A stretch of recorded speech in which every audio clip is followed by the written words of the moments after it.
प्रभु राम देव भगवान अल्लाह खुदा ईश आदि नाम एक ही शक्ति के हैं। वो कैसा है, कहां है, कैसे मिलता है, किसने देखा है? ये प्रश्नवाचक चिन्ह पूर्ण रूप से हटाने के लिए अवश्य सुनिए जगत गुरु तत्वदर्शी संत रामपाल जी महाराज के अमृत वचन, सर्व पवित्र धर्मों के पवित्र शास्त्रों के आधार पर। परमात्मा हमें मांगना सिखाते हैं कि मुझसे ये मांगो, साईं इतना दीजिए जिसमें कुटुंब समावे, हम भी भूखे ना रहें, कोई अतिथि ना भूखा जावे। इतना मांगो भगवान से, ज्यादा मत मांगो। ज्यादा तो ये आपके दलदल बन जाएगी, आपको ये फंसा कर रख देगा। और जामे कुटुंब समावे का अर्थ है रिक्वायरमेंट ऑफ द फैमिली। हमारे परिवार को जो आवश्यक वस्तु हो परमात्मा वो उपलब्ध कराना, तो उसमें सारा कुछ आ गया। शेष क्या बचा? मकान भी देगा, आजकल जो कलयुग है इसमें गाड़ी चाहिए, गाड़ी भी देगा भगवान। अब इतना ही मांगो जामे कुटुंब समावे और हम भी भूखे ना रहें। बस अब जब अकाल गिरा करते थे, कहते हैं दिल्ली के बादशाह अपना राज त्याग कर भिक्षा मांगने के लिए फल पत्ते तोड़ तोड़ कर खाते थे। रोटी मिल जाती है टाइम पर, फिर उसके बाद बकवाद सोचता है ये मन, बड़ी कोठी बनाऊं, बड़ी कार लूं, हैं, और बैंक बैलेंस बना दूं। बैंक बैलेंस बनाना था भक्ति का और धर्म का, वो हम भूल गए। तो उसको बताने के लिए परमात्मा थे। जो प्रकरण चल रहा है उस पर चलते। अब इसमें ये सिद्ध हो गया कि कबीर परमात्मा जब बालक रूप में आए, उनके शिशु रूप में प्रगट परमात्मा की परवरिश की लीला कंवारी गायों से हुई। ये तो प्रमाण हुआ कबीर सागर में। ये कोई आज का लिखा हुआ नहीं है। 600 वर्ष पहले जो परमात्मा आए थे उसी समय आदरणीय धर्मदास साहिब जी का लिखा हुआ है और कबीर पंथियों के द्वारा सुरक्षित है। अब हम आपको दिखाते हैं वेद क्या बताते हैं परमात्मा के विषय में, वो कैसी लीला करता है। ये देखिएगा, ऋग्वेद 9-10 मंडल इकट्ठा ही जल्द किया हुआ है अनुवाद करके। अब प्रकाशक हैं सर्वदेशी कार्य प्रतिनिधि सभा, महर्षि दयानंद भवन, रामलीला मैदान, नई दिल्ली।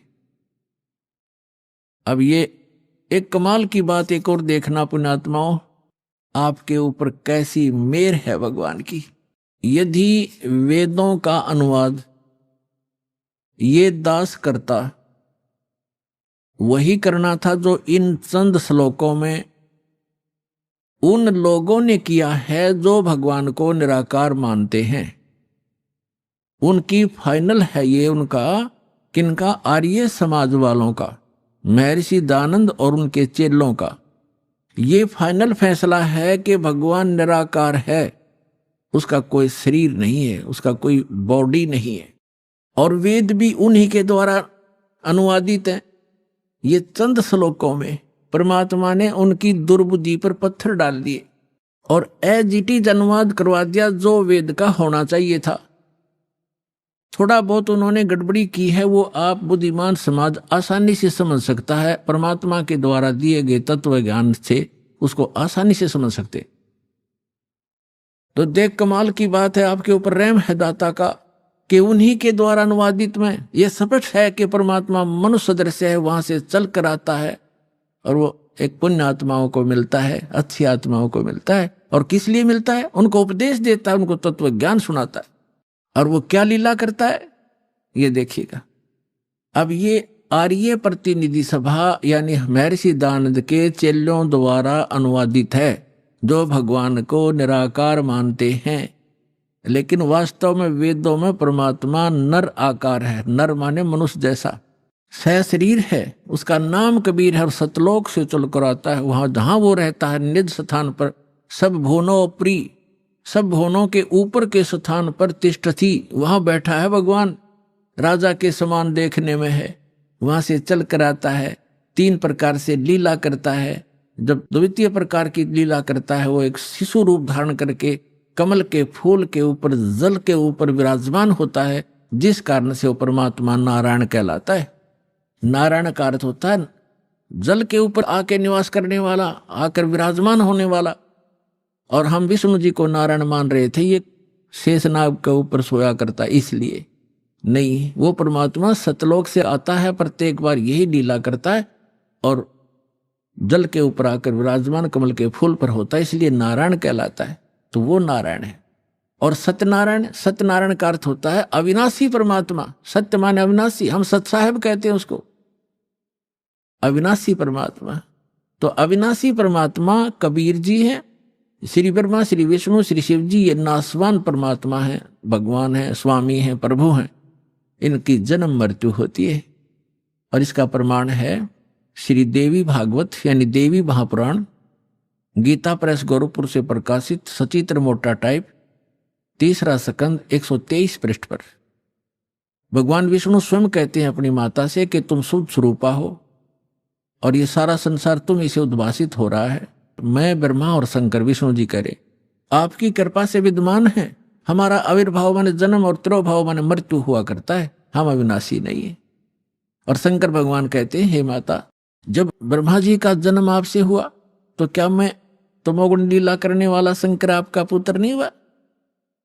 अर्थात मेरी भी आप ही जनक हैं, मैं आपका पुत्र हूं और हम केवल नियमित कार्य ही करते हैं। हम तीनों गुणों से उत्पन्न है, रजगुण ब्रह्मा, सतगुण विष्णु, तमगुण शिव जी, और हम केवल नियमित कार्य ही कर सकते हैं। जिसके भाग्य में जैसा है वैसा ही दे सकते, उसमें कोई परिवर्तन नहीं कर सकते। श्री देवी महापुराण ने चंद श्लोकों में इन भगवानों की पूर्ण लीला तकरीबन सती थी, क्लियर कर दी, स्पष्ट कर दिया, सारे कंसेप्ट क्लियर कर दिए। ये नासवान है, दुर्गा जी इनकी माता है, रजगुण ब्रह्मा, सतगुण विष्णु, तमगुण शिव जी यही हैं, और प्रकृति दुर्गा को कहते हैं, और ये केवल नियमित कार्य ही कर सकते। तो जो नारायण है वो परमात्मा है, वास्तव में कबीर साहब है जो ऐसी लीला करता है।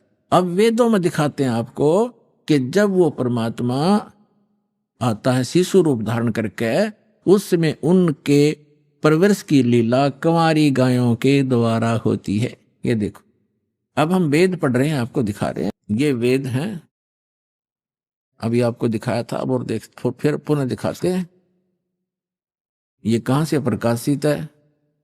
सर्वदेशी कार्य प्रतिनिधि सभा, महर्षि दान भवन, रामलीला मैदान, नई दिल्ली से। और ये इसके अनुवादक और ये मुद्रक Prince offset printers 1510 Pataudi house, तिरागन, नई दिल्ली से।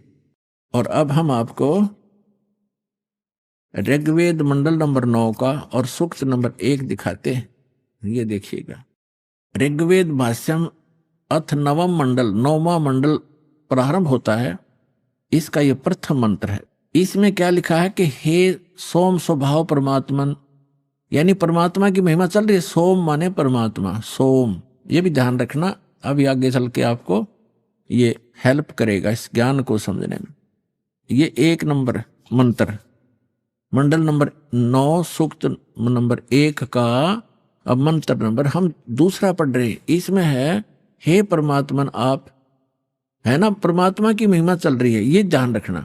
अब तीसरे मंत्र में हे परमात्मन, चौथे मंत्र में हे परमात्मन आप, है ना महिमा भगवान की, और 5वें मंत्र में हे परमात्मन आप, यानी परमात्मा की महिमा चल रही है।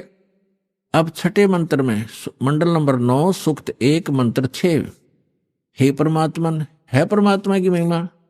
और अब यहां 7वें और 8वें में इनका याद आ गया महर्षि के चेलियां के कि अब यदि हम यहां परमात्मा लिख देंगे, आगे परमात्मा की महिमा है कि वो बालक रूप धारण करके आता है, 3 प्रकार के शरीर धारण करता है, तो जनता के समझ में ना आ जावे कि भगवान नर आकार है।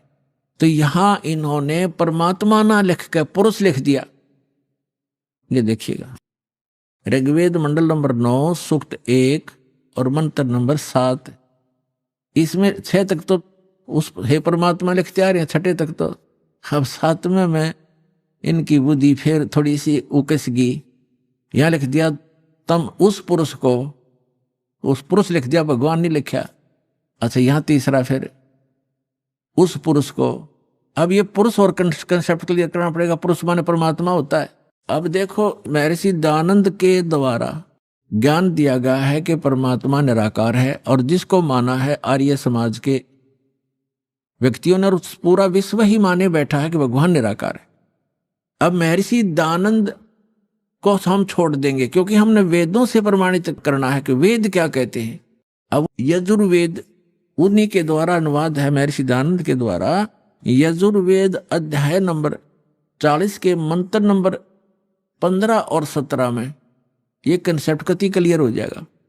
जैसे वेद ज्ञान उस पूर्ण परमात्मा ने दिया, इसके अंतःकरण में फीड कर दिया, उस मालिक ने जो इसमें लिखना था वो लिख दिया ताकि हम आसानी से समझ सके। तो यहां जिसने आगे वेदों को फिर बताया है, दिया है, समझाया है, उसमें लिखा है कि वेद ज्ञान दाता ये कहता है। अब वेद ज्ञान दाता, अब ये यहां काल माना जाएगा ब्रह्म, क्योंकि इसने आगे प्रदान किए हैं और इसको भगवान उस परम पिता ने दिए हैं, इसलिए ये गॉड गिवन है। और आगे जो इसने दिया है वो इस ब्रह्म के द्वारा दिए गए, इसलिए ये ब्रह्म गिवन भी कहे जाते हैं, गीता और ये दोनों वेद। तो यहाँ 40वें अध्याय के 15वें श्लोक में ये खुद कहता है कि मेरा ते को ओम नाम है, और 17वें में भी यही स्पष्ट करता है कि मेरा ते को ओम नाम है। और वो परमात्मा गुप्त है, वो पुरुष माने परमात्मा पूर्ण ब्रह्म ऊपर रहता है, वो गुप्त है। ये देखना, यजुर्वेद उठा लिया, ऋग्वेद रख दिया, और महर्षि दयानंद सरस्वती ये वही है सार्वदेशिक कार्य प्रतिनिधि सभा, महर्षि 2/5 महर्षि दयानंद भवन, रामलीला मैदान, नई दिल्ली से। यजुर्वेद आर्य भाष्य महर्षि दयानंद सरस्वती, मुद्रक है Prince officer printers 1510 Pataudi house, Daryaganj, नई दिल्ली से। ये यहां से छपा है। यजुर्वेद का ये अंतिम अध्याय है 40वां। इसमें टोटल 40 अध्याय है, 40 ओनली। और इसमें 40वें अध्याय में 17 मंत्र हैं, और इसमें पूरे यजुर्वेद का लगभग निष्कर्ष है। अब देखो, ये यजुर्वेद अध्याय नंबर 44 40वां अध्याय है। 40वें अध्याय का ये 15वें मंत्र में वेद ज्ञान दाता कहता है कि वायु अनिलम अमृतम अथिदम भस्मांतम शरीरम ओम करतो समर किलबे समर करतुम समर। ओम नाम का जाप काम करते करते सिमरण करो। कलबे माने कलबलाहट के साथ, कसक के साथ एक स्मरण करो, और कर्तुम माने अपना मूल कर्तव्य जानकर मनुष्य जीवन का ओम नाम का सिमरण करो। ये तो ब्रह्म तक की साधना है। और वायु अनिलम अमृतम अथिदम भस्मांतम शरीरम, वायु यानी जब आपके प्राण समाप्त होंगे उस समय इस ओम नाम के जाप से जितना अमृतो यानी आपको जितनी गति होनी है वो मिलेगी। अब इसका प्रमाण आपने श्रीमद् भगवत गीता अध्याय नंबर 8 के श्लोक नंबर 13 में मिलेगा कि गीता ज्ञान दाता भी ये ब्रह्म ही है। श्री कृष्ण जी में प्रवेश करके बोल रहा है, ये कह रहा है कि ओम इति एकाक्षरम ब्रह्म व्यवहारण माम अनुसमरण यह प्रयाति तजन देहम स याति परमाम गतिम। माम ब्रह्म, मुझ ब्रह्म का। अब यहां ये भी कंसेप्ट क्लियर करना पड़ेगा। पुण्यात्माओं, आज तक ये लोक वेद दंत कथा सुनते सुनते हम बहरे हो गए और हम ढीठ हो गए, उस ज्ञान को कति कंप्लीट मान बैठे। जो हमने सुना वो फाइनल है, ऐसा भी भ्रमित है, कोई स्थिर नहीं है। किसी को भी कोई कुछ कह देता वो भी हाँ ठीक ऐसा भी है, ऐसा भी है, क्योंकि हम स्वयं अपने सदग्रंथों से परिचित नहीं। और दास का उद्देश्य है कि आपको अपने ही सदग्रंथों से परिचित करा के इनका मास्टर बना दूं ताकि आप भ्रमित ना हो। जैसे श्रीमद् भगवत गीता अध्याय नंबर 2 के श्लोक नंबर 53 में कहा कि अर्जुन, जब भिन्न भिन्न प्रकार के भ्रमित करने वाले वचनों से ज्ञान से आपकी बुद्धि हटकर एक परमात्म ज्ञान पर स्थिर हो जाएगी, उस परमात्मा के ज्ञान पर स्थिर हो जाएगी, तब तू योग को प्राप्त होगा, तब तो तू भगत बनेगा, यानी भक्ति योग्य होगा। तो जब तक आप भ्रमित हैं, कोई कुछ कह देता वो भी ठीक, वो कहता वो भी ठीक, तो तब तक आप भक्त नहीं बन सकते, आप सफल नहीं हो सकते। तो दास चाहता है कि आपकी ये सारी भ्रमणा और अज्ञान मिटाकर एक परमात्म उस तत्व ज्ञान पर स्थिर कर दूं, जिसके लिए आपको परमात्मा ने शिक्षित बनाया, आपके ऊपर रहम किया और दूसरा रैम ये किया कि ये इंस्ट्रूमेंट, ये उपकरण बनवा दिए इलेक्ट्रॉनिक, ये प्रोजेक्टर, सीडी, टेलीविजन मीडिया, जो इलेक्ट्रॉनिक मीडिया, ये आपके लिए तैयार करवाया परमात्मा ने कि आज घर बैठे आप सत्संग समझ सकते हो, वेदों को जान सकते हो और सभी सदग्रंथों को आप समझ सकते हो। और जब तक आप स्वयं अपनी आंखों से सदग्रंथों को नहीं देखोगे, नहीं जानोगे, तो ये काल के जितने भी भ्रमित करने वाले संत भेजे गए हैं, ये आपको ऐसे ही मिसगाइड करके उद्देश्य से वंचित कर देंगे। तो अब दास दाता कि इनकी दाल नहीं गलेगी। आप शिक्षित हैं, बेटा बेटी भाई बहन सब शिक्षित हैं और सदग्रंथ हमारे पास है। तो अब एक ये समझो कि आपका जीवन का उद्देश्य क्या है, ये समझ में आओगा सत्संग से। जीवन, मनुष्य जीवन का उद्देश्य केवल मोक्ष कराना है, या कोठी बनाना, बंगले बनाना, कार खरीद कर रख देना, ये नहीं है। ये तो एडिशनल है, बाई प्रोडक्ट है भक्ति का, जो दास आपको भक्ति देगा परमात्मा की दी हुई। इस साधना से आप जो सुख वैसे सारा जीवन खोजने में लगे रहते हो, प्राप्त करने में, वो नहीं मिलते। तो इस भक्ति का वो बाई प्रोडक्ट है, वो तो आपको वैसे ही मिलेंगे। जैसे किसान गेहूं बीजता है, उसका उद्देश्य भूस बनाना नहीं होता, उसका उद्देश्य कनक लेना होता ताकि जीवन रक्षा हो, और भूस तो अपने आप बन जाता है। भूस तो अपने आप बनता हो तो बनेगा ही बनेगा। तो दास जो आपको शास्त्र अनुकूल साधना बता रहा है, उससे संसारिक सुख तो अपने आप होंगे ही होंगे, आप मांगो चाहे मत मांगो। ये तो एक ऐसा साधन ऐसा है। तो इसलिए आप जी को सब सदग्रंथों से परिचित कराना अनिवार्य है। अब ये जो यजुर्वेद अध्याय नंबर 40 के मंत्र नंबर 15 और 17 को समझने के लिए ये श्रीमद् भगवत गीता आपका घना सहयोग देगी, क्योंकि श्रीमद् भगवत गीता चारों वेदों का सारांश है और सिंपल लैंग्वेज में है, वेदों से भी सिंपल लैंग्वेज में है ये। तो इससे हम देखेंगे, देखिएगा, ये श्रीमद् भगवत गीता गीता प्रेस गोरखपुर से प्रकाशित, इस जयदयाल गोविंद का इसके अनुवादक हैं, गीता प्रेस गोरखपुर से ये प्रकाशित है। अब आपको दिखाते हैं 8वें अध्याय का 13वां श्लोक, ये देखिएगा। और श्रीमद् भगवत गीता अध्याय नंबर 8 और श्लोक नंबर ये 13 है। हम संस्कृत पढ़ेंगे, हम पढ़े हैं, शिक्षित हैं, हम पढ़े लिखे हैं। ओम इति एकाक्षरम ब्रह्म व्यवहारण माम अनुसमरण ये प्रियाति तदंदेहम स याति परमाम गतिम। 13वां, इसका अर्थ है कि माम ब्रह्म, जो गीता ज्ञान दाता श्री कृष्ण में बोल रहे हैं, माम ब्रह्म, मुझ ब्रह्म का, ओम इति एकाक्षर, ये ओम एक अक्षर है, नथिंग एल्स।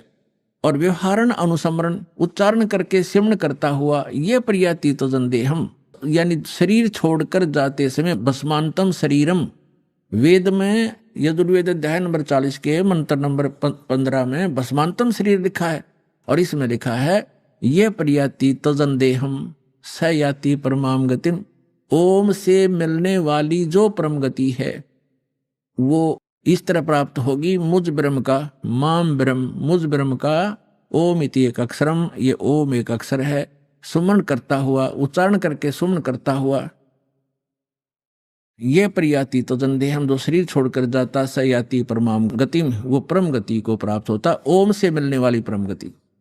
ओम से मिलने वाली कौन सी परम गति है? ब्रह्मलोक प्राप्त होता है, क्योंकि ये ब्रह्म का सिमरन है, मंत्र है।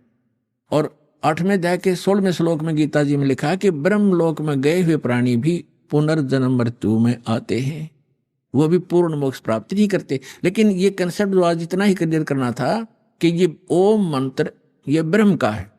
8वें अध्याय के 1 में अर्जुन ने प्रश्न किया कि आपने जो 7वें अध्याय के 29वें श्लोक में जिस तत्ब्रह्म की जानकारी दी है, वो तत्ब्रह्म कौन है कि जिसको जानकर प्राणी केवल जरा और मरण से, यानी बुढ़ापे के दुख और मृत्यु से छूटने का ही प्रयत्न करते हैं। तो वो किम तत्ब्रह्म, जिसको जानने के बाद प्राणी यहाँ की किसी वस्तु की इच्छा नहीं करता।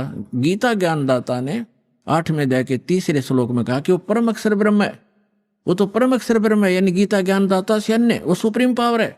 श्रीमद् भगवत गीता अध्याय नंबर 15 के श्लोक 1 से लेकर 4 में, 16 और 17 में स्पष्ट किया हुआ है। इन पूरे ब्रह्मांड की एक स्थिति बताई है कि उल्टा लटका हुआ संसार रूपी वृक्ष है, ऊपर को जो जड़ है वो तो पूर्ण परमात्मा है, सबका धारण पोषण करने वाला, वो परम अक्षर ब्रह्म है। और वो जड़ तो प्रोक्ष हैं, गुप्त हैं, छुपी हुए हैं, और बाहर जो दिखाई देता वो वृक्ष कहलाता है। तो परमात्मा ने खुद आकर अपनी वाणी में बोला है, अक्षर पुरुष एक पेड़ है, और सरपुरुष यानी ज्योत निरंजन वाकी डार, और तीनों देवा शाखा हैं ये पात रूप संसार। और पेड़ जो जड़ है वो गुप्त है, तो जो जमीन से बाहर दिखाई देता तना उसको अक्षर पुरुष समझो, आगे उसके मोटी डार निकलती है उसको सरपुरुष समझो, उसके 3 शाखाएं हैं, रजगुण ब्रह्मा सतगुण विष्णु तमगुण शिव जी रूपी ये शाखाएं समझो, और पात रूप हम सब संसार समझो। तो वृक्ष का पालन कहां से होता है? मूल से, जड़ से।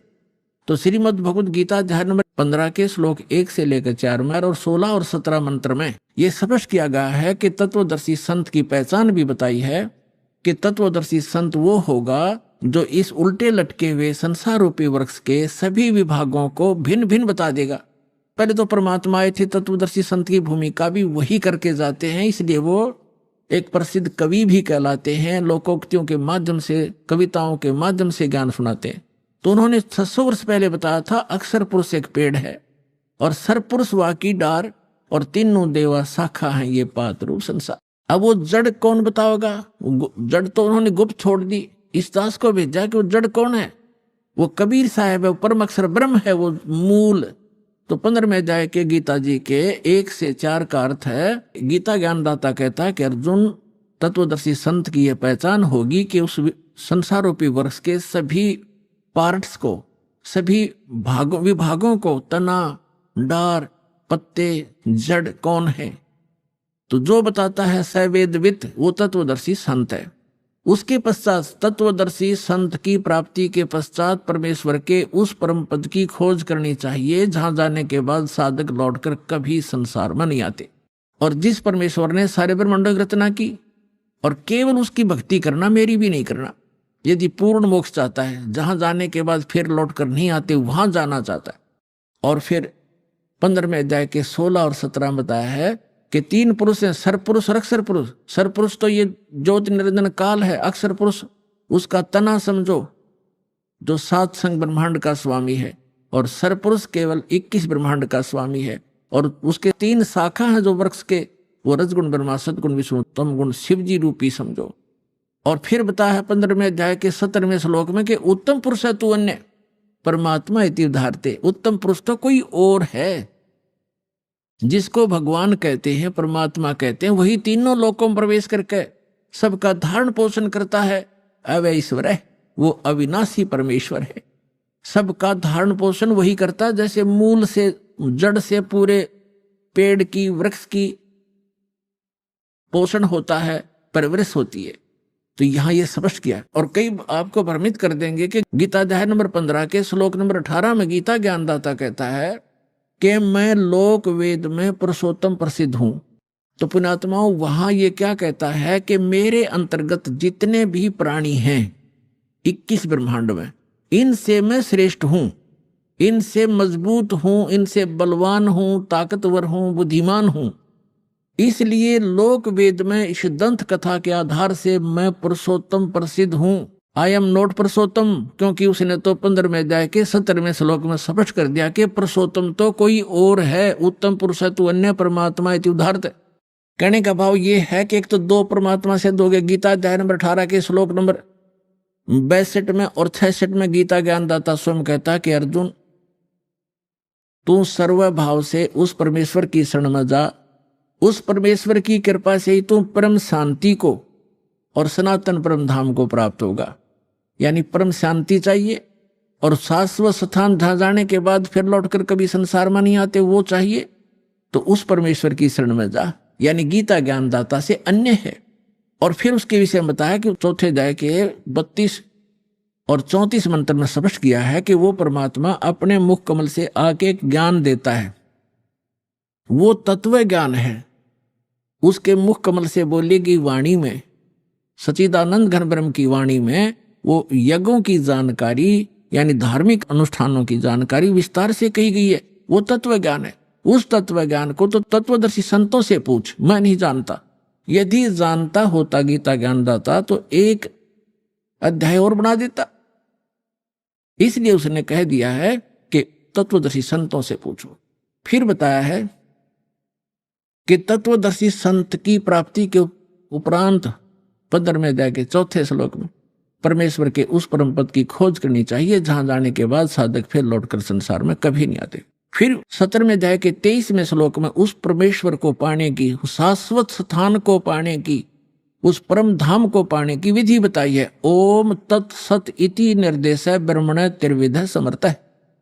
उस सच्चिदानंद घन ब्रह्म के पाने का इस 3 मंत्र के जाप का निर्देश है, फाइनल फैसला है, नथिंग एल्स। तो गीता ज्ञानदाता ने अपना नाम तो ओम स्पष्ट कर ही दिया। तत् और सत ये सांकेतिक हैं, ये तत्वदर्शी संत के लिए छोड़ दिए। तो वो तत्वदर्शी संत ये रामपाल दास सतलोक आश्रम बरवाला जिला हिसार में है। इसके पास वो कंप्लीट कोर्स है।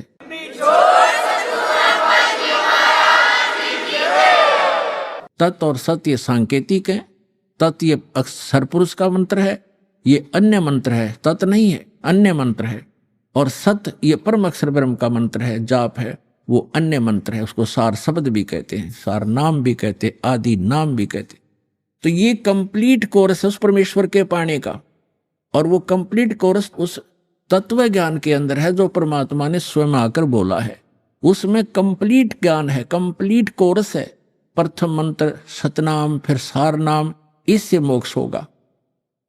वो साधना इन वेदों में नहीं है। वेदों में परमात्मा की महिमा है।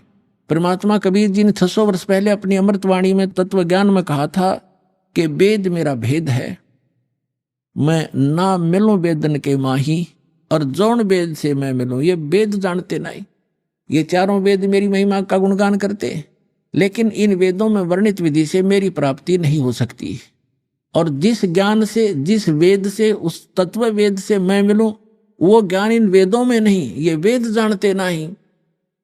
वेद मेरा भेद है, मैं ना मिलूं वेदन के माही, और जौन वेद से मैं मिलूं। ये वेद जानते नहीं। उसको बताने के लिए स्वयं परमात्मा आते। तो हमारा जो प्रसंग चल रहा है, हमने पुरुष को सिद्ध करना। पुरुष माने परमात्मा। ये देखिएगा, श्रीमद् भगवत गीता रख दी, यजुर्वेद उठा लिया, और ये महर्षि दयानंद सरस्वती द्वारा ही अनुवादित है। ये यहां से प्रकाशित है। ये वही वाला है जो हम पढ़ रहे थे अभी थोड़ी देर पहले। ये वही वाला है। हम 4400 अध्याय पढ़ रहे हैं, 40वां अध्याय यजुर्वेद का। 15वें श्लोक में हमने पढ़ा है ओम करतो समर कल्बे समर करतो समर। ये तो पढ़ लिया कि ओम नाम का जाप काम करते करते श्रवण करो, विशेष कसक के साथ श्रवण करो, मनुष्य जीवन का प्रथम कर्तव्य जानकर श्रवण करो। वायु अनिलम अमृतम अथ ईदम भस्मांतम शरीरम। शरीर भस्म होने पर, नष्ट होने पर, छोड़ने के समय जब आपकी जो वायु है, प्राण आपके जो जीव है, उसमें इतना अमृतव हो जाएगा कि वो जो ओम से होता है। अब हम यहां आते हैं 4400 अध्याय 40 में देगा 17वें श्लोक में। ये 17वां मंत्र है। इसमें लिखा है हे मनुष्यों, जैसे ज्योत स्वरूप रक्षक मुझसे, गीता वेद ज्ञान दाता कहता है, मुझसे अविनाशी यथार्थ कारण के आच्छादित मुख के तुल्य उत्तम अंग का प्रकाश किया जाता है, या किया जाता है आना चाहिए। और वह प्राण व सूर्य लोक में पुरुष है। ये पुरुष शब्द है संस्कृत में। पुरुष माने पूर्ण परमात्मा। हमने पुरुष सिद्ध करना था यहां से। पुरुष माने पूर्ण परमात्मा। एक तो ये खुद कहता है कि मैं ज्ञान दे रहा हूं, हे मनुष्य, क्योंकि ज्योत स्वरूपी रक्षक मुझसे, ये ज्योत स्वरूपित है काल, मुझसे जो अविनाशी यथार्थ कारण के आच्छादित मुख के तुल्य उत्तम अंग का प्रकाश किया जाता है, यानी ज्ञान दिया जा रहा है। जो वह वेद ज्ञानदाता कह रहा है कि जो वह प्राण व सूर्य मंडल में पूर्ण परमात्मा है, वह तो प्रोक्ष है। वह तो प्रोक्ष है, यहां है लिखना था। अहम, यू कहता अहम, ये है असो, सो असो अहम। ओम खम ब्रह्म। खम माने ब्रह्मलोक, दिव्य आकाश रूप, ब्रह्मलोक रूपी दिव्य आकाश में ब्रह्म रहता है, और ये मेरा ओम नाम है। अहम, अहम माने मैं आकाश के तुल्य व्यापक ब्रह्म, ब्रह्म ना लिखा, मैं ब्रह्म हूं और मेरा ओम नाम, मैं उसका ओम सबका रक्षक जो मैं उसका ऐसा नाम जानो। ऐसा कि ओम लिखना था, मेरा ये ओम नाम जानो। ये धाड़ंगा डाया इसने, तो इसे सिद्ध हो गया कि वेद ज्ञान दाता कह रहा है कि मेरा तो ओम नाम है, वो परमात्मा पुरुष माने पूर्ण परमात्मा तो गुप्त है, वो अन्य है, वो प्रोक्ष है। तो यहां अब हम आते हैं ऋग्वेद मंडल नंबर 9 और सूक्त नंबर 1 के मंत्र नंबर 8 और 9 को स्पष्ट करेंगे। पहले तो हमने पुरुष का अर्थ इन्हीं के इन इंजीनियरों से लेना पड़ेगा, क्योंकि नहीं तो ये बता देंगे आपको पुरुष माने आदमी हो से, क्योंकि परमात्मा भी मनुष्य जैसा है, इसलिए प्रथम पुरुष वही है, सेकंड हम पुरुष हैं मनुष्य। तो वहां प्रथम पुरुष, क्योंकि जैसे पवित्र बाइबल में लिखा है कि परमात्मा ने मनुष्य को अपने जैसा बनाया, तो वो भी पुरुष है, वो परमात्मा है। हम भी पुरुष है, हम नासवान हैं, हम डुप्लीकेट हैं, उसकी शकल है, उसी के आकार मिलते जुलते मनुष्य। तो ऐसे ही जिनको भगवान मिले हैं, उन्होंने कहा गरीबदास साहिब जी ने अपनी अमृतवाणी में कि हमरे ही उनियार हैं, हमारा सृजनहार, हमारी ही शकल का हमारा भगवान, हमारा बनाने वाला वो परम पिता। तो यहाँ पुरुष जो है इस भगवान परमात्मा की तरफ संकेत है। इन्होंने भले ही गोलमोल करना चाहा, यहाँ पुरुष लिखना शुरू कर दिया, परमात्मा लिखना बंद कर दिया, हमें मूर्ख बनाने के लिए।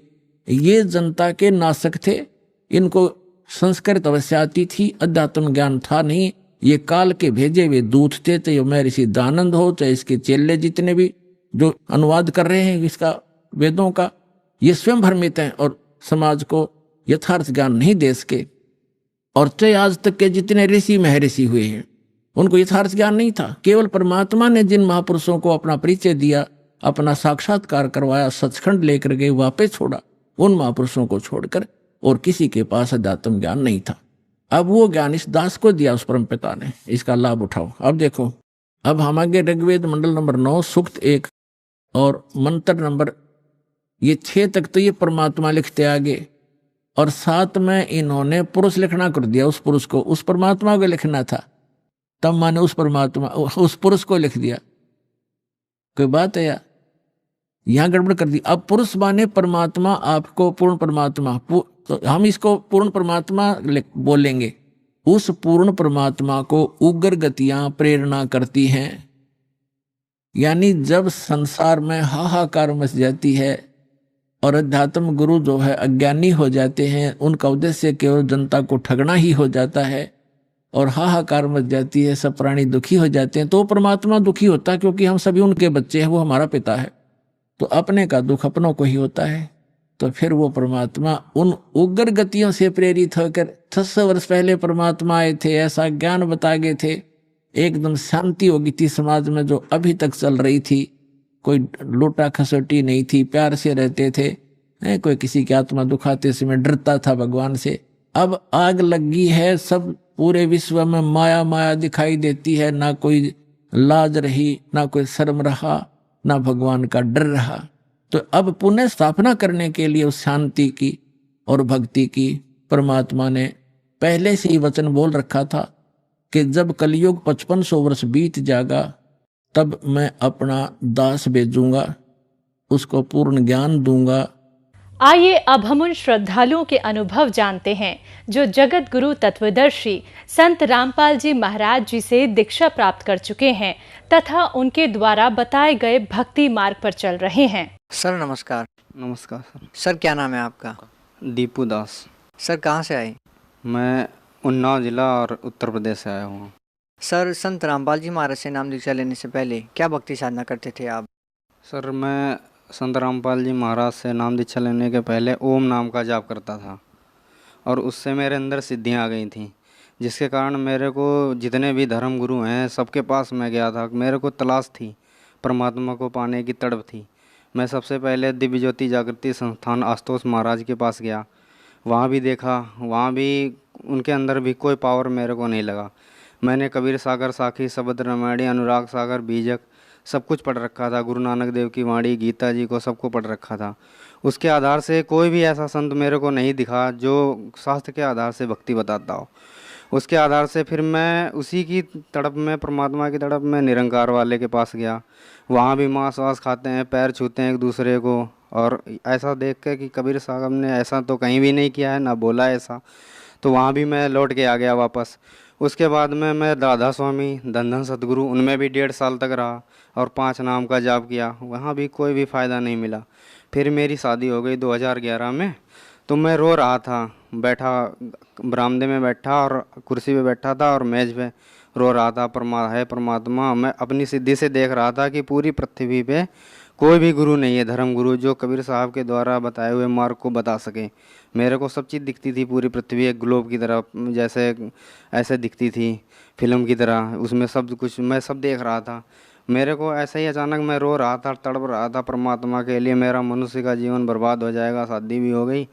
और ऐसा ही सोच रहा था कि कबीर साहब जो गुरु जी हैं अपने संत रामपाल जी महाराज हमारे, वो आसमान में मैं ऊपर की तरफ देखा और मेरे नाते रिश्तेदार 3 दिन हुआ था, वो पल्ली पे ही बैठे थे। जब शादी के तीसरे दिन, मैं ऐसे तीसरे दिन सोच रहा था कि संत रामपाल जी महाराज आसमान से सीधे उतरे, हाथ में कुल्हाड़ी पकड़े थे और मेरे से मैं उनको देखते ही जैसे मैं जड़ हो गया और स्टैचू बन गया और मेरे हाथ पैर शरीर सब बंद गया और आंखें खुली हुई थी और ऐसे बंद गया। फिर मैं देखता हूँ कि वो बोलते हैं मुस्कुरा के मेरे से, दीपू चलो मैं तुम्हें बांस काट के देता हूँ। मैं उनको देख के मैं बोला, मुंह से नहीं बात हो रही थी, मैं बंद गया बिल्कुल जैसे, और वैसे मतलब हृदय से बात हो रही थी। बोले चलो तुम्हें मैं बांस काट के देता हूँ। मैंने कहा यार, मैं जैसे अपने मित्र से बात कर रहा हूँ, उनके शरीर से श्वेत यानी दूध की जैसा प्रकाश निकल रहा था, उनके सभी अंगों से सफ़ेद कुर्ता पजामा पहन रखा था, सफ़ेद शरीर से सारा प्रकाश निकल रहा था। उनकी उपस्थिति में मेरे को दीवाल का कोई पर्दा नहीं था, सारा आर पार दिखाई दे रहा था। वो बोलते हैं कि तू नहीं जाएगा बांस काटने? मैंने कहा मैं नहीं आपके साथ जाऊंगा, आपको मैं नहीं जानता हूँ। उनके आने से मेरे को डर वर सब भग गया था, आनंद आ रहा था, प्रफुल्लता थी, मन में उल्लास था। और वो जा रहे थे, बांस काट के लाए और वो अर्थी बना रहे थे मेरे घर के पीछे में। मैं बोला ये क्या कर रहे हो आप? तो वो बोले देखते रहो। मैंने उनसे हंस के कहा कि अच्छा, वो दादी बीमार है ना प्रमोद की, हमारे मोहल्ले में, इसीलिए उनको ले जाने के लिए आए हो आप? चलो ले जाओ, वो अंधी है बेचारी को बहुत दुख है, दिखाई भी नहीं देता है, ले जाओ उनको। तो वो गुरुजी हंस के बोलने लगे, संत रामपाल जी महाराज कहने लगे नहीं, उनका नंबर नहीं है, अब तुम्हारा नंबर है। मैं बोला नहीं, मैं अभी नहीं जाऊंगा, अभी माँ बाप की सेवा भी नहीं की है और ना ही अभी मेरी तो 3 दिन शादी का हुआ है, बाद में आ जाना, ऐसे करने लगा। तो परमात्मा ने मेरे को समझाया, सदगुरु देव जी ने, मेरे संत रामपाल जी ने मेरे को समझाया कि संसार में क्या देख के तू खुश हो रहा है, यहाँ संसार में कोई भी अपना नहीं है, चल तू मेरे साथ में परमात्मा की भक्ति कर। मैं उनको पहले कभी भी जानता भी नहीं था कि ये कौन संत हैं, कहाँ रहते हैं, उनके बारे में मेरे को कुछ भी जानकारी नहीं थी। उसके बाद में संत रामपाल जी महाराज से मैंने प्रश्न किया कि आप क्या काल के दूत हो? बोले नहीं, क्योंकि मैंने कबीर सागर ये सब पढ़ा था, उसी के आधार से मैंने बोला कि आपके काल के दूत हो?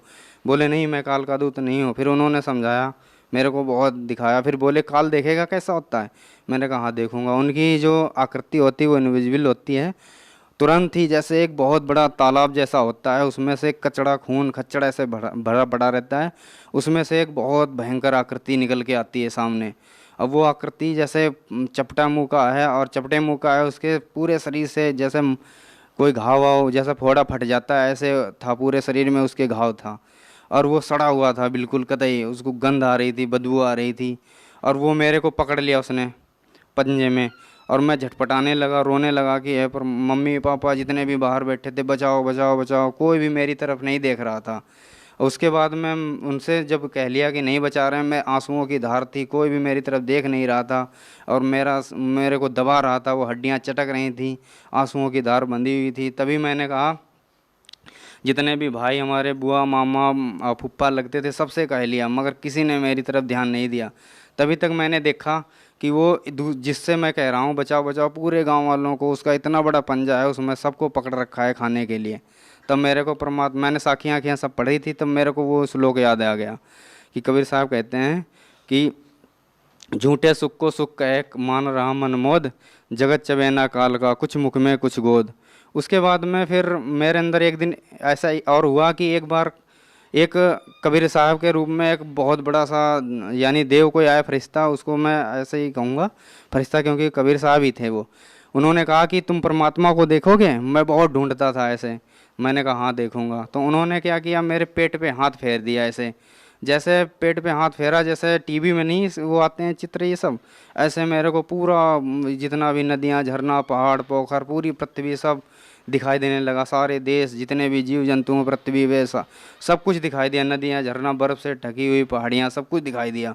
उसके बाद मैं देख रहा हूँ एक पृथ्वी से भी बढ़कर बड़ा एक सरोवर जैसा है, उसमें निर्मल जल भरा हुआ है। उसमें काले काले पक्षी हैं, वो उसमें आते हैं, डुबकी लगाते हैं और सफ़ेद बन जाते हैं। और एक प्रकाश का जैसा पुंज है बहुत बड़ा, और उसमें समा जाते हैं। उसके आगे मेरे को नहीं दिखाई दे रहा था। अब वो चीज़ जब हो जाती है, फिर वो प्रकाश का पुंज जैसा बन के मेरे अंदर समा जाते हैं। बोलते हैं बेटा अब तू मुझे ढूंढ लेना। उन्हीं की खोज में मैं इधर उधर भटकता रहा। एक बार और क्या हुआ, मैं फिर परमात्मा ने मेरे को ऐसा कर दिया कि मेरे को अपने आप ही साखी, शबद, रामायणी, बीजक, अनुराग सागर, गीता, वेद, ये सारे सबका सार आने लगा अपने आप ही, मेरे को आने लगा अपने अंदर ही। मैं जो भी बोलता अपने आप ही पता नहीं कहाँ से 4-4, 6-6 घंटा श्लोक बोलता रहता, वाणियाँ बोलता रहता। मेरे को खुद नहीं पता होता कि मैं क्या कह रहा हूँ। तो उसके बाद में एक दिन क्या हुआ, मैं कि उसमें खेत में 4 घंटा कबीर साहब की साखियाँ कह के आया। खेत में लेटा ही था कि तुरंत ही मेरी आंखें ऐसे खुली की खुली रह गईं।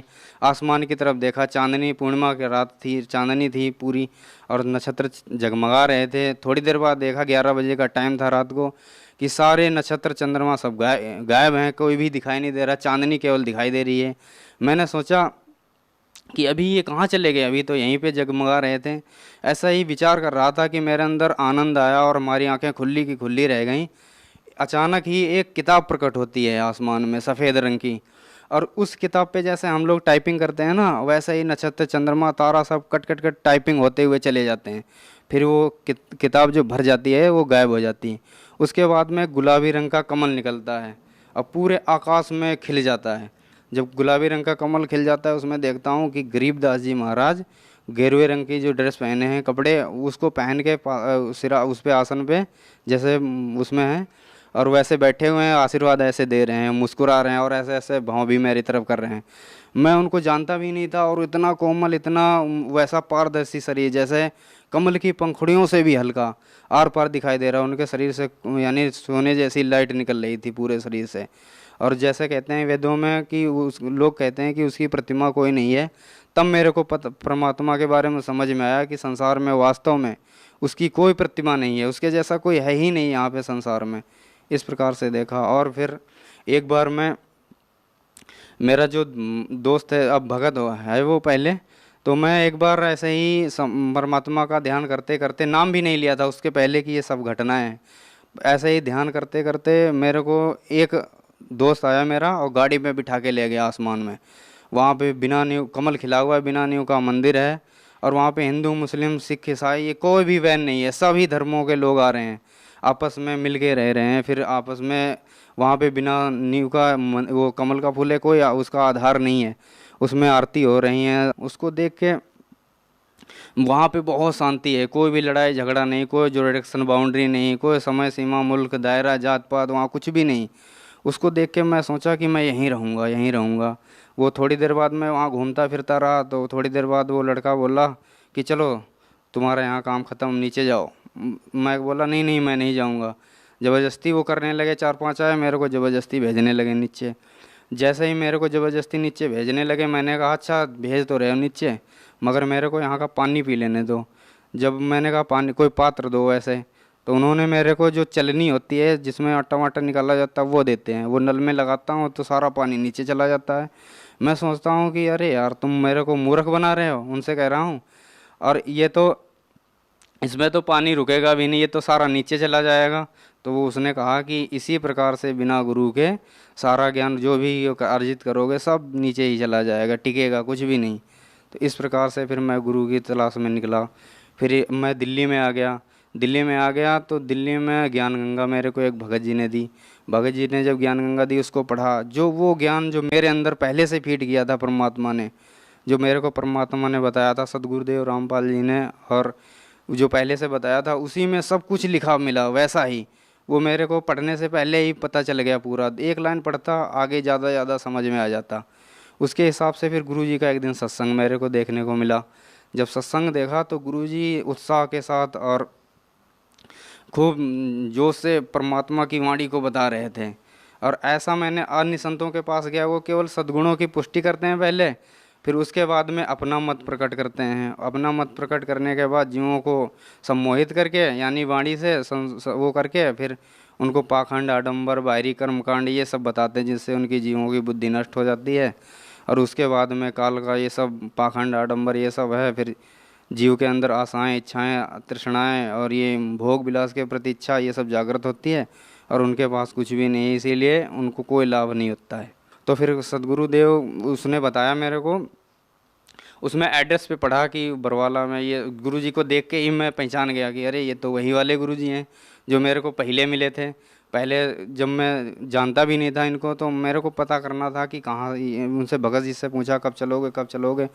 मेरे को इतनी तड़प हुई कि वो आए ही नहीं। फिर मैं 2013 में 4 अप्रैल 2013 में जब वो दोबारा करोथा वाला आश्रम ही मिला था, वो ऐसे ही विवाद चल रहा था, मैं फिर भी चला गया वहाँ और वहाँ जाके सदगुरु जी के वहाँ जाके नाम दीक्षा ली।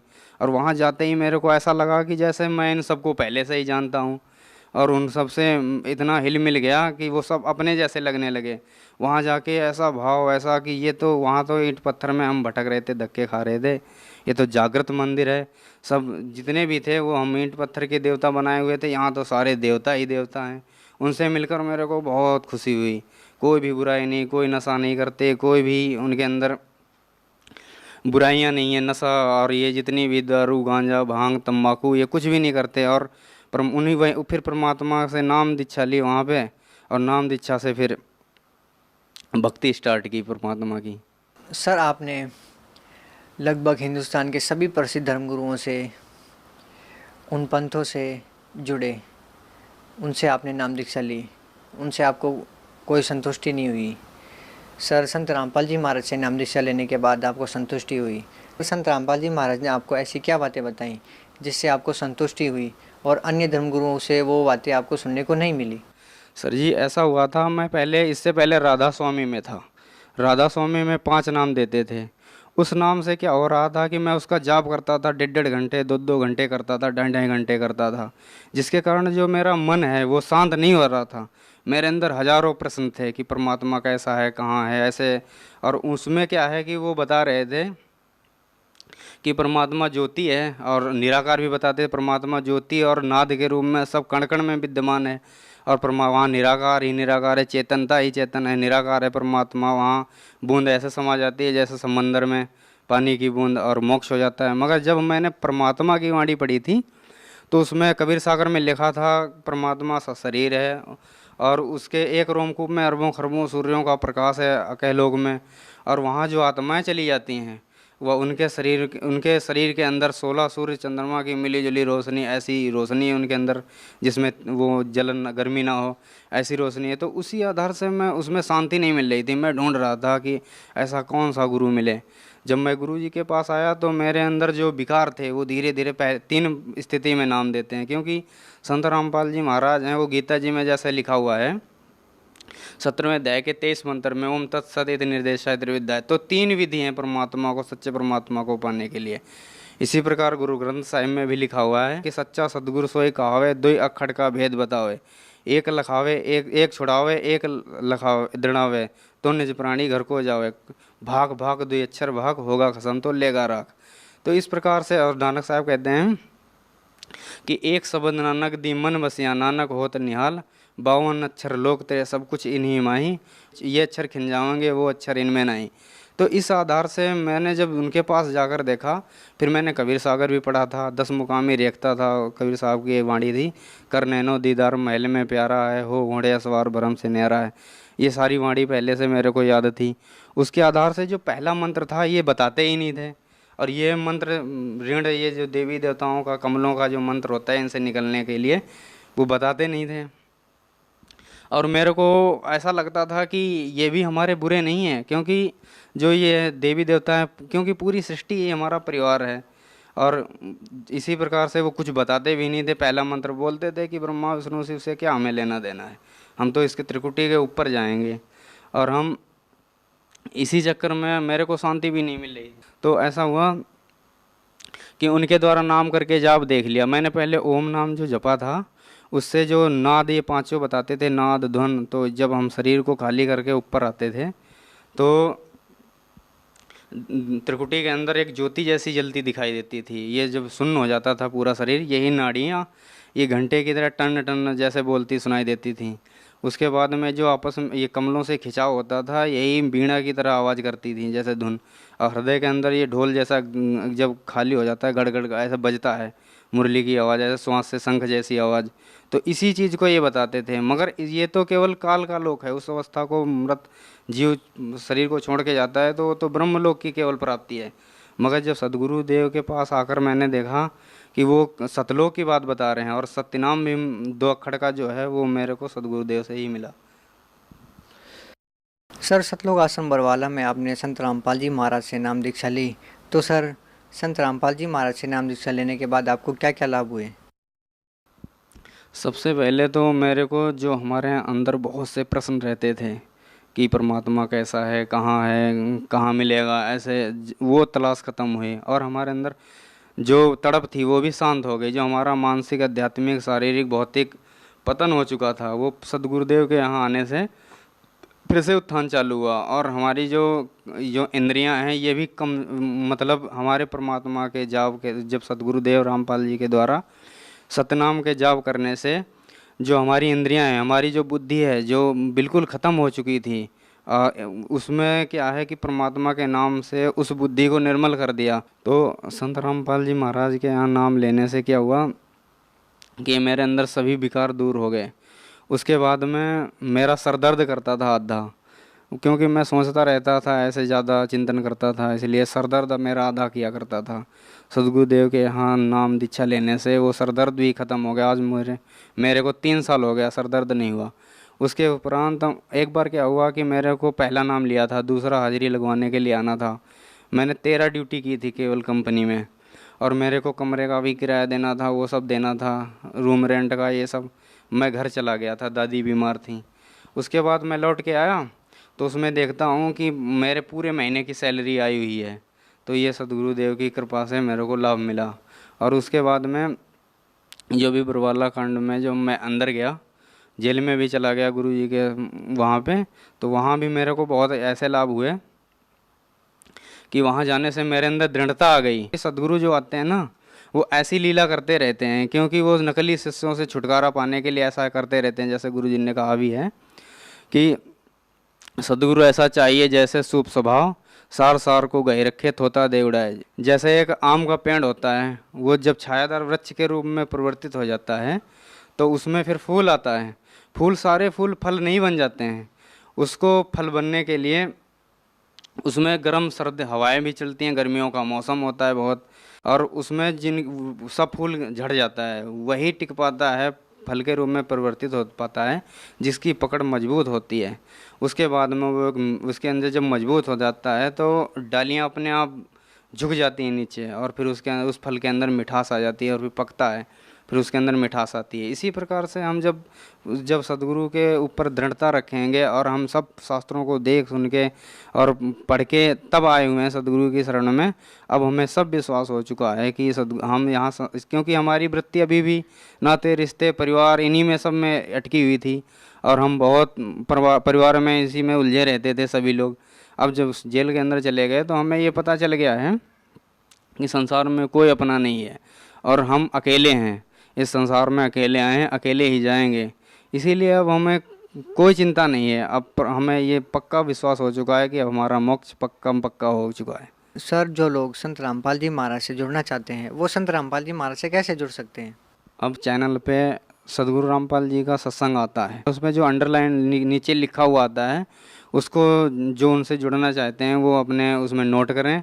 और उनके जगह जगह पे वो ब्रांचें खुल चुकी हैं, जगह जगह पे अपने नज़दीकी उस भगत से संपर्क करके और वहाँ पे जाएं और नाम दीक्षा लेके अपना मनुष्य जीवन का प्रथम जो उद्देश्य है वो कल्याण करवाएं अपना मानव जीवन का, और सत्यलोक में चलें भक्ति करके। सर, उन श्रद्धालुओं को नाम दीक्षा तो मिल जाएगी, लेकिन सर संत रामपाल जी महाराज का आशीर्वाद कैसे मिलेगा? सर, संत रामपाल जी महाराज के आशीर्वाद से तो ठीक होते हैं, तो क्या सर संत रामपाल जी महाराज की नाम दीक्षा से भी श्रद्धालु ठीक होते हैं? ऐसा है, जो नाम है ना वो सदगुरुदेव जी का जो नूरी शरीर जो गुरु होता है वो कोई शरीर नहीं होता है, गुरु शब्द होता है। तो इस प्रकार से जो परमात्मा है, जैसा नहीं शब्द रूप में सारी जगह में है परमात्मा, जो सदगुरु देव हैं वो हर जगह पे हैं जी, ऐसी कोई भी जगह नहीं है जहाँ वो नहीं है। इसलिए इस चीज़ की ना चिंता करके नाम लें, उन्हीं के द्वारा बताए हुए मार्ग उन्होंने ही आदेश दे रखा है और उनका आशीर्वाद सबके साथ में है और वहाँ पे नाम जाके उनको वो सारे लाभ मिलेंगे जो पहले मिलते थे, जिनके द्वारा वो शब्द रूप में सब जगह विराजमान है, सर्वत्र वो हैं वहाँ पे, क्योंकि परमात्मा शब्द स्वरूप ही है। सर, संत रामपाल जी महाराज किस धर्म को श्रेष्ठ मानते हैं? सर, हिंदू धर्म को, मुस्लिम धर्म को, सिख या ईसाई धर्म को? सर, संत रामपाल जी महाराज समाज को किस धर्म की ओर लेके जाना चाहते हैं? सर, इसमें यह है कि हमारे गुरुदेव जी ये बताते हैं कि हम हिंदू, मुस्लिम, सिख, ईसाई, बौद्ध, जैन, संगम, जेवड़ा, दरवेश, ब्राह्मण होने से पहले हम एक इंसान भी हैं। तो उन सब चीज़ें तो बाद में आती हैं। हमारे गुरु जी कहते हैं जीव हमारी जाति है, मानव धर्म हमारा, हिंदू, मुस्लिम, सिख, ईसाई धर्म नहीं कोई न्यारा। वो सच्चे मानवता की, सच्चे समाज की नींव रखना चाहते हैं और वो समाज से बुराइयों को दूर करना चाहते हैं। सभी के अंदर सोए हुए देव तत्व को जगाने के लिए वो आए हुए हैं और ऐसा वो कर भी रहे हैं। सर, यहाँ पे एक हैरान करने वाली बात देखने को मिलती है कि बरवाला की घटना के बाद भी संत रामपाल जी महाराज जी के समर्थकों की संख्या दिन ब दिन बढ़ती जा रही है, दुगनी होती जा रही है। सर, क्या कारण है इसका? वो ऐसा है क्योंकि आज सब शिक्षित समाज हैं। अब हम लोगों का ध्यान बांटने, पब्लिक का ध्यान बांटने के लिए लोगों ने मीडिया के द्वारा ऐसा वैसा है, वहाँ फलाना धमाका, वहाँ कुछ भी नहीं मिला और जनता को बरगलाया। मगर आज सभी लोग पढ़े लिखे हैं और उनके सत्संग भी सभी ने सुन रखा है, एक ना एक दूसरे से सभी जुड़े हुए हैं। उसके आधार से उन्होंने तर्क शास्त्र के द्वारा और उसमें शास्त्रों के आधार से उन्होंने सारा कुछ देख के, और उन्हें अब पता चल चुका है पूरे समाज को ये एक षड्यंत्र था, साजिश थी उनको फंसाने के लिए, क्योंकि उनके 1-1.5 लाख हर महीने में शिष्य नए जुड़ने लगे थे। इसीलिए उनका ध्यान बांटने के लिए ये करवाया गया कांड ये सब। सर, यदि कोई श्रद्धालु ज्ञान गंगा पुस्तक को लेना चाहते हैं तो सर वो कितने पैसों में मिलेगी और कैसे मिलेगी? जो चैनल है ना उस पर लिखे हुए नंबरों पे संपर्क करें और अपने घर में ही बैठे मैडम मंगवा लें। सर, भगत समाज को क्या कहना चाहेंगे? भगत समाज से हम यही कहना चाहते हैं कि जो शास्त्र विरुद्ध साधनाएं हैं जितनी भी, जैसे हमारे गीता जी में मना कर रखा है 7वें अध्याय के 20 में कि जिनकी बुद्धि माया के द्वारा चुरा ली जा चुकी है वो अन्य देवी देवताओं की पूजा करते हैं। तो इसी प्रकार से अब हम उस चीज़ को ना समझ के अब सदगुरुदेव संत रामपाल जी महाराज जो परमात्मा स्वरूप हैं, कबीरदेव के अवतार माने जाते हैं, वही हैं और उनकी शरण में आए और शास्त्र के अनुसार भक्ति करें और अपना कल्याण कराएं और मोक्ष करवाएं। सर, यहाँ में एक और बात देखने को मिलती है कि संत रामपाल जी महाराज जी के शिष्य गीता, वेद, पुराण, बाइबिल सभी धर्मशास्त्रों के बारे में बहुत गहरा ज्ञान रखते हैं, जबकि देखा जाता है कि आज के समाज में जैसे कंप्यूटर युग चल रहा है सर, इस युग में धर्मशास्त्रों के बारे में इतना ध्यान नहीं दिया जाता। लेकिन सर, संत रामपाल जी महाराज जी के शिष्य सभी धर्मों के शास्त्रों के बारे में इतनी गहरी जानकारी रखते हैं। सर, क्या कारण है? ऐसा है जैसे समुद्र का अध्ययन करना है तो हम लेबोरेटरी में समुद्र को नहीं ला सकते, उसकी कुछ बूंदों के हिला के हम पूरे समुद्र की गुणवत्ता और इसमें क्या क्या गुण है ये सब पता लगा सकते हैं। इसी प्रकार से हमारे जो गुरुजी हैं वो बहुत जल्द सभी शास्त्रों को, गीता जी को, वेदों को यानी तुलनात्मक तरीके से उसका जो सार निकाल के दे देते हैं। वो जो की है मास्टर आपकी जो पूरे शास्त्रों का ज्ञान, और वो सब सिंपल लैंग्वेज में बताते हैं जिसके द्वारा उन्हें आसानी से समझ में आ जाता है और वो बहुत जल्दी ही उस ज्ञान से परिपूर्ण हो जाते हैं। सर, बहुत बहुत धन्यवाद आपका।